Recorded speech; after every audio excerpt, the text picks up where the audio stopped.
उत्तर प्रदेश के जिला अमरोहा का एक गांव लगता है ढक्का। 17 नवंबर 2025 की शाम यहां पर हापुड़ से एक बारात आई थी। उस बारात में आराम से तैयारी चल रही थी, लोग खाना खा रहे थे, लोग एक दूसरे से मिल रहे थे, बातचीत कर रहे थे। कुछ जिम्मेदार लोग आपस में एक दूसरे को इकट्ठा करते हैं और कहते हैं कि चलो निकाह की तैयारी करते हैं, निकाह पढ़वाते हैं। जब निकाह पढ़वाने वाली बात आती है तो कुछ लोगों ने कहा पहले खाना खा लें उसके बाद करेंगे।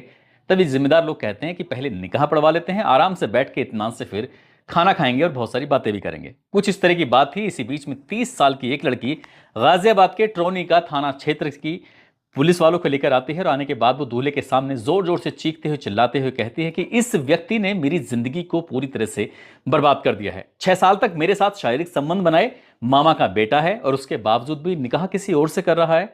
जब ये बात उस लड़की ने ये बात कही तो फिर पूरी बारात में हड़कंप मच जाता है, हंगामा खड़ा हो जाता है और ये बात पूरे बारातियों में, घरातियों में चारों तरफ फैल जाती है। लोग जो खाना खा रहे थे छोड़ देते हैं, जो इधर उधर बात कर रहे थे वो भी बात छोड़ देते हैं और यहां आने के बाद उस लड़की को समझाने की तमाम कोशिशें कर रहे थे। लड़की ने साफ साफ मना कर दिया।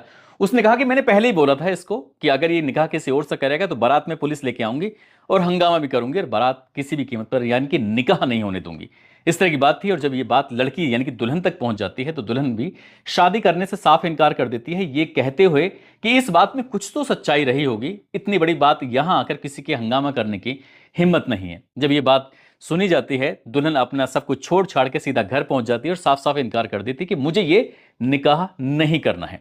अब इसके बाद वो पुलिस जो आई थी गाजियाबाद से दूल्हे को अपने साथ लेकर चली जाती है। दूल्हे को जब साथ लेकर चली जाती है, दुल्हन का जो पिता होता है वो नजदीकी पुलिस स्टेशन यानी कि सैद नगली में जाता है और जाने के बाद दूल्हे के परिवार वालों पर एक एफआईआर दर्ज करा देता है कि उन्होंने हमसे बहुत सारी बातें छुपाई थी, इसलिए इस मामले में धोखाधड़ी की एफआईआर दर्ज कर लीजिए।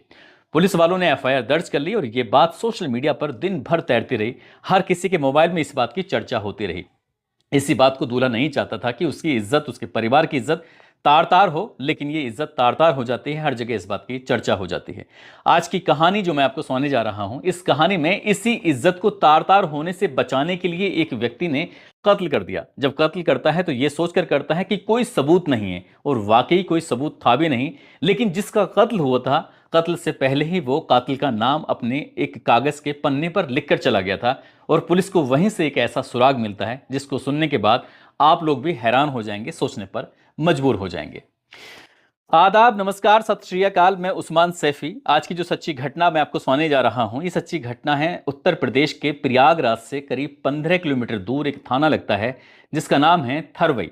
थरवई थाना क्षेत्र में एक गांव लगता है जिसका नाम है लखरावा और ये बात है 15 नवंबर 2025 की सुबह लगभग 8:30 बजे के आसपास का वक्त हो रहा था। खेतों की तरफ कुछ बच्चे थे जो सुबह सुबह अपने टहलने के लिए जा रहे थे और बच्चों की नजर दो कुत्तों पर पड़ जाती है। एक कुत्ते के हाथ मुंह में इंसान का कान होता है और दूसरे कुत्ते के मुंह में कुछ इंसान के बाल होते हैं। बालों की लंबाई को देखकर साफ अंदाजा लगाया जा रहा था जैसे किसी महिला की या किसी लड़की के बाल हों, लेकिन कान किसका है बस ये जानने के लिए उन बच्चों ने उन कुत्तों की तरफ देखा। जहां आसपास का जो एरिया था उन्हें भी देखना शुरू कर दिया। पास में ही उन्हें एक गड्ढा दिखाई देता है। गड्ढे में जब जाकर वो देखते हैं तो एक हाथ था जो दिख रहा था, साथ ही एक सर है जो दिखाई दे रहा था। बच्चों ने जोर जोर से चीखना चिल्लाना शुरू कर दिया। उन बच्चों की चीखों को सुनने के बाद आसपास के लोग वहां पर जुट जाते हैं और देखते ही देखते करीब हजारों की संख्या में लोगों के यहाँ जमघट लग जाता है। जहां जहां तक ये बात फैल रही थी वहां वहां तक आसपास के गांव के लोग भी इकट्ठा हो जाते हैं ये जानने के लिए कि आखिरकार क्या मामला है। पुलिस मौके पर आती है। जो थाना प्रभारी होते हैं थरवई के संतोष कुमार पांडे, एसीपी चंद्रपाल सिंह, ये मौके पर पहुंच जाते हैं भारी पुलिस बल के साथ। साथ ही फॉरेंसिक टीम को बुलवाया जाता है, डॉग स्क्वाड को बुलवाया जाता है, ये देखने के लिए, पड़ताल करने के लिए कि आखिरकार ये लाश किसकी है, कत्ल किसने किया है, क्यों किया है। इन सभी सवालों का जवाब जानने की कोशिश कर रहे थे और देखते ही देखते बड़ी संख्या में गांव वाले इकट्ठे होते चले जाते हैं। आखिरकार पुलिस ने इस लाश को कब्जे में लिया और कब्जे में लेने के बाद ये तमाम कोशिशें की कि ये लाश है किसकी और किसने इसका कत्ल किया है। तो लेकिन घंटे दर घंटे बीत रहे थे, लेकिन पुलिस को शिनाख्त करने में बड़ी परेशानी हो रही थी, दिक्कत हो रही थी। पोस्टमार्टम की रिपोर्ट आ जाती है और पोस्टमार्टम की रिपोर्ट से पता चलता है कि पहले गला दबाया गया है, उसके बाद किसी धारदार हथियार से चेहरे पर, गले पर, सिर पर एक के बाद एक कई वार किए गए हैं। लेकिन ये कत्ल किसने किया है, तभी पुलिस अब अपनी जांच आगे बढ़ाती है और लगभग 3 टीमों का गठन कर देती है। और 3 टीमों का गठन करने के बाद ये घटनाक्रम सोशल मीडिया पर बहुत तेजी के साथ वायरल होने लगता है। साथ ही जितने भी आसपास के थाने थे, चाहे फाबा मऊ हो, थरवई हो, फूलपुर हो, सोराम हो, नवाबगंज हो या होलागढ़ हो, मऊ, आईमत, हर थाने में सूचना भेजी जाती है। पूरे प्रयागराज में सूचना भेजी जाती है कि लगभग या तो इस लड़की की उम्र 20 साल है या 25 साल के आसपास की एक लड़की है, हमें लाश मिली है। लाश सड़ी हुई नहीं है, 2-3 दिन पुरानी ही लाश है। जहां भी कहीं कोई ऐसी गुमशुदगी की रिपोर्ट दर्ज हुई हो, आकर हमसे संपर्क करें। पुलिस वालों ने भी अपनी तरफ से कोशिश करना शुरू कर दिया, लेकिन कोई ऐसी जानकारी मिल नहीं पा रही थी। हालांकि जब वक्त आगे बढ़ रहा था, तभी कैंट थाना क्षेत्र से एक परिवार आता है और परिवार आने के बाद पुलिस से संपर्क करता है। कहता है कि साहब, ये हमारी भतीजी है और जिसका नाम साक्षी है, जिसकी उम्र लगभग 17 साल के आसपास है। कटरा के पास एक इंटर कॉलेज है, वहां पर ये कक्षा 11वीं की छात्रा है और इसके जो मूल निवासी है वो सोराब क्षेत्र का एक गांव लगता है। इसके पिता मुंबई में ड्राइवर की नौकरी करते हैं। साथ ही ये एक भाई है इसका और ये 3 बहनें हैं। ये कुछ दिन पहले ही उसकी जहां पर रहती है वो उसके चाचा लगते हैं। चाचा की जो पत्नी है यानी कि उसकी चाची है, वो अक्सर बीमार रहती है। बस उसकी देखभाल के लिए किसी बालक की जरूरत थी, इसलिए साक्षी को घर 3 साल पहले लाया गया था और यहीं रहकर वो पढ़ाई भी कर रही थी। लेकिन अचानक से 10 नवंबर 2025 की सुबह लगभग 8:30 बजे के आसपास गई तो थी स्कूल को कहकर, लेकिन स्कूल पहुंच नहीं पाती है और जब घर वापस लौट कर नहीं आती है तो हमने हर जगह उसको तलाश करने की कोशिश की।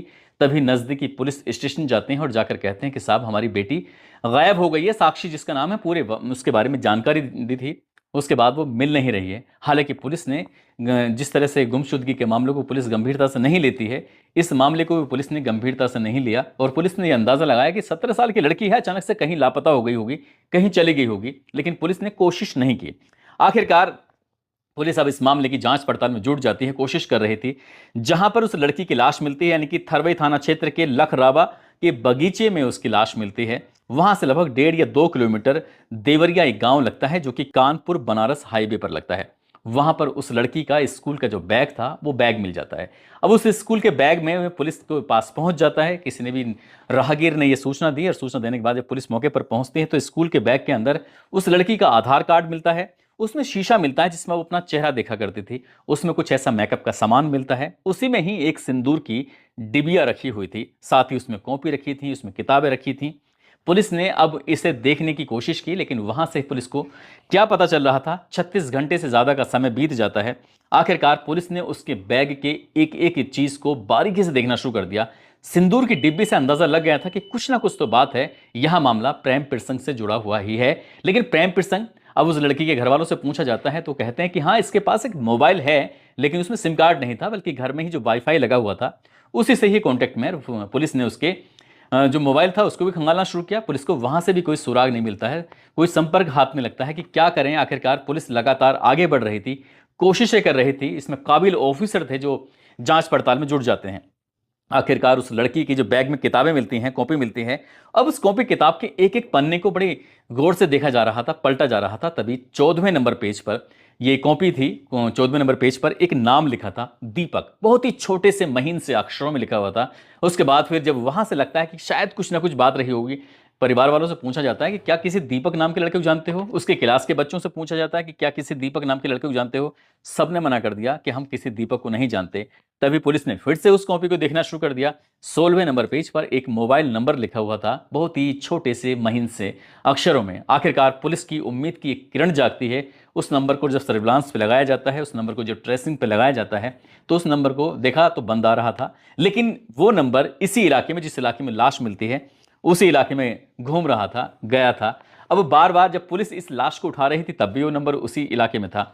आखिरकार पुलिस ने जब उसके बारे में पता करने की कोशिश की है तो ये हर्षवर्धन सिंह यादव उर्फ दीपक कुमार, जिसकी उम्र लगभग 26 साल के आसपास होती है, उसके बारे में पुलिस ने जानकारी जुटाने की कोशिश की तो ये पता चलता है कि वो 2018 में सेना में भर्ती हुआ था और जम्मू और कश्मीर में उसकी पहली पोस्टिंग हुई थी। अप्रैल 2025 में पटियाला में इसको ट्रांसफर हो जाता है और वो इंस्टाग्राम पर एक लड़की यानी कि संपर्क में आया था। ये जो थरवई थाना है, उसके थरवई के पास में संगरू एक जगह गांव लगता है, वहां का वो रहने वाला होता है। आखिरकार पुलिस ने जब उसको घेराबंदी की, उसके लिए जाल बिछाया, तो वो पुलिस के जाल में फंस जाता है। पुलिस उसे गिरफ्तार करती है और गिरफ्तार करने के बाद उससे पूछा जाता है कि क्या बात है, तुम इस लड़की को जानते थे कि नहीं जानते थे। कुल मिलाकर उसके पुलिस के सवालों के सामने वो ज़्यादा देर टिक नहीं पाता और पुलिस के सामने कहता है कि जी हाँ, कत्ल मैंने ही किया था। लेकिन पुलिस पूछती है तुमने कत्ल क्यों किया था, तब वो बताता है कि जब उसकी नौकरी थी, जम्मू कश्मीर में था, इसी दौरान एक बार की बात है, उसकी इंस्टाग्राम पर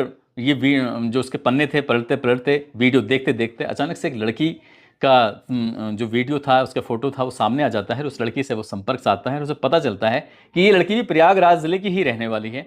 तभी उसने उस लड़की से दोस्ती बढ़ाई। दोस्ती बढ़ाने के बाद बातचीत का सिलसिला आगे बढ़ने लगता है। जब उस लड़की ने अपने गांव के बारे में बताया कि कहाँ की रहने वाली है, कहाँ रह रही है, दोस्ती और गहरी हो जाती है, चैटिंग शुरू हो जाती है, वीडियो कॉल शुरू हो जाती है। जून 2025 में पहली बार दोनों एक साथ मिलते हैं, एक साथ उनकी बातें होती हैं। और इसी बीच में जब छुट्टी पाया था, एक बार नहीं कई बार उसकी बातचीत होती है। अब लड़की उससे लड़के के यानी कि फौजी के लिए अपने दिल में फूल खिला चुकी थी, लेकिन जो फौजी था शायद उससे उसे उसके दिल में उसके लिए उतना प्यार नहीं था। वो सिर्फ उसके साथ टाइम पास करना चाहता था, लेकिन लड़की को सचमुच उससे मोहब्बत हो जाती है, इश्क हो जाता है। वक्त आगे बढ़ रहा था। नवंबर 2025 के प्रथम सप्ताह की बात है। फौजी ने अपने इंस्टाग्राम पर एक फोटो अपलोड किया, ये कहते हुए कि ये आपकी भाभी है, यानी कि अपनी होने वाली दुल्हन का उसने जब फोटो अपलोड किया तो ये बात उस लड़की ने सुनी, यानी कि साक्षी ने देखा। साक्षी को इस बात पर बड़ा गुस्सा आता है। वो पूछती है कि तुम बातें मुझसे करते हो, चैटिंग मुझसे करते हो, वीडियो कॉल मुझसे करते हो, प्यार मुझसे करते हो, शादी किसी और से कर रहे हो?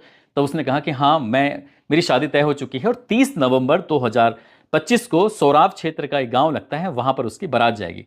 लड़की ने साफ साफ कहा कि अगर तुमने ये शादी नहीं तोड़ी, अगर आगे बात कहानी आगे बढ़ाई तो देख लेना, मैं बारात में जाऊंगी और पूरी तरह से हंगामा खड़ा कर दूंगी। शादी तुम्हें मुझसे ही करनी चाहिए और ये शादी को तुम तोड़ दो। लड़की ने जब ये बात कही तो ये लड़का डर जाता है, घबरा जाता है। आखिरकार 8 नवंबर 2025 को फौजी छुट्टी पर अपने घर आया था, क्योंकि उसे शादी करनी थी।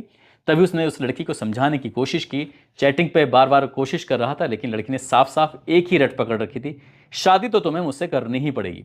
आखिरकार उस फौजी ने दिमाग लगाया और दिमाग लगाने के बाद अपने लिए एक कहीं से चाकू की व्यवस्था की और 10 नवंबर 2025 को उसने लड़की को कहा, मैसेज करके इंस्टाग्राम पर, कि मिलना है। और मिलने के लिए उसने बालसन चौराहे पर बताया, मैं वहां पर तुम्हारा इंतजार करूंगा। लड़की जैसे रोज निकलती थी स्कूल के लिए, विद्यालय के लिए, वैसे ही निकलती है, लेकिन वो उस दिन विद्यालय नहीं जाती बल्कि अपने प्रेमी से मिलने के लिए पहुंच जाती है बालसन चौराहे पर। वो वह पहले से ही वहां पर अपनी मोटरसाइकिल लेकर खड़ा हुआ था। यहां से वो अपनी मोटरसाइकिल बिठाता है और आज़ाद पार्क पहुंचते हैं। वहां 2 टिकट लेते हैं और दो टिकट लेने के बाद करीब 5 घंटे तक बैठे रहते हैं। ये फौजी उस लड़की को बार बार समझा रहा था, कि कह रहा था कि देखो, शादी नहीं हो सकती, तुम्हारी जाति अलग है, मेरी अलग है, मैं तुमसे बड़ा हूं, तुम मुझसे छोटी हो, तमाम तरह की बातें करने लगती है। लेकिन 5 घंटे के बावजूद भी उस लड़की ने एक ही जिद पकड़ रखी थी, शादी तो तुमसे ही करनी है। यहां से निकलते हैं, उसके बाद ये भारद्वाज आश्रम पहुंचते हैं और वहां जाने के बाद लगभग 2.5 घंटे रहते हैं। 2.5 घंटे में भी यही समझाया जाता है, फिर भी वो साफ साफ इनकार कर देती है। वो इनकार कर देता है। लड़की कहती है, मैं देखो सिंदूर भी लेके आई हूं, आज तो तुमसे शादी करनी ही करनी है, सब कुछ छोड़ छाड़ के सिर्फ तुम्हारे लिए चली आई। आखिरकार उस लड़के को लगता है कि चलो ठीक है, कुछ करते हैं। तभी वो सोबतिया बाग से होते हुए शास्त्री पुल से अंदावा और अंदावा से सहसो, सहसो से थरवे की तरफ जाता है। ये कहते हो कि चलो मैं तुम्हें अपने पापा और माँ से मुलाकात कराऊंगा, वहीं गांव के पास में ही एक मंदिर है, वहीं आराम से शादी करेंगे। जैसे गांव आने वाला था, गांव उसका था कुसुंगर, उससे लगभग 700 मीटर पहले रुक जाता है। अंधेरा तब तक हो चुका था। दूर से दिखाता है, देखो मंदिर रहा। बाग में लेके जाता है और बाग में ले जाने के बाद उस लड़की को समझाने की कोशिश कर रहा था, फिर भी लड़की ने कहा शादी तो तुमसे ही करनी है। मौका पाता है, उसका चुन्नी से गला दबाता है। चुन्नी से गला दबाने के बाद लड़की बेहोशी जैसी हालत में पहुंच जाती है। जो चाकू अपने साथ लेकर आया था, उससे उसने उस लड़की के चेहरे पर, गर्दन पर, उसके सर पर एक के बाद एक ताबड़तोड़ वार करने शुरू कर दिए। और वो जब लड़की मर जाती है, उसे इत्मीनान हो जाता है कि हाँ ये मर चुकी है। तभी उसी के कपड़ों से उसके पैरों को बांध देता है और यहां से वो जाता है सीधा मंदिर पर। मंदिर पर उसे पता था कि फावड़ा कहां रखा होगा, उसे किसी को कोई देख नहीं पाएगा। मौका पाते वहां से फावड़ा लाता है, बगीचे में गड्ढा खोदता है। गड्ढा खोदने के बाद उस लड़की को वहीं दफन कर देता है। ये सोचकर कोई मोबाइल नंबर से संपर्क नहीं होता था, इंस्टाग्राम पर पुलिस कहां पहुंच पाएगी। लेकिन पुलिस, उसने अपनी तरफ से पूरे प्रयास किए थे। वो 10 तारीख को कत्ल करता है रात को, और 11वीं में पहुंचता है, 12वीं में पहुंचता है, 13वीं में पहुंचता है, 14वीं में पहुंचता है। रोज पहुंच रहा था ये देखने के लिए कि लाश अपनी जगह ठीक है कि नहीं है। लेकिन 15 में उसके पहुंचने से पहले ही पुलिस पहुंच जाती है। वहां पर हजारों लोगों का जमघट लगा हुआ था। वो अपनी आंखों से देख रहा था ये सब कुछ पुलिस की कार्रवाई होते हुए। उसे लग रहा था कि कभी पकड़े नहीं जाएंगे, इसलिए उसने अपने मोबाइल को स्विच ऑफ कर लिया था। लेकिन वो ये नहीं जानता था कि जिस बैग को वो हाईवे किनारे फेंक रहा है, काश उसने उस बैग को भी वहीं दफना दिया होता या कुछ कर दिया होता। कुल मिला के उसे पकड़ तो खैर जाना ही था। उस बैग में कॉपी थी, कॉपी के अंदर एक नाम लिखा था, नाम के साथ साथ उसमें एक मोबाइल नंबर लिखा होता।